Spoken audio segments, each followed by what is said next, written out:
এমন একটা সুন্দর জায়গায় দাঁড়িয়ে আছি আমি, দেখুন গ্রামের ভিতর দিয়ে রাস্তা চলে গেছে। আর এই যে রাস্তা গেছে, এখানে একটা বট গাছ আছে।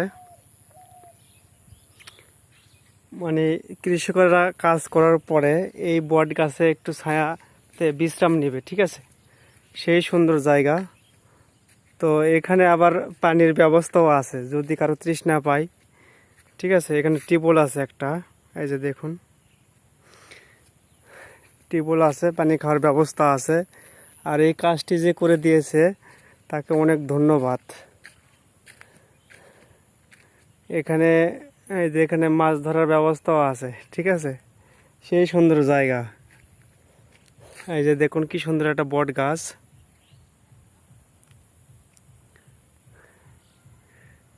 একদম নিরিবিলি শান্তিপ্রিয় জায়গা।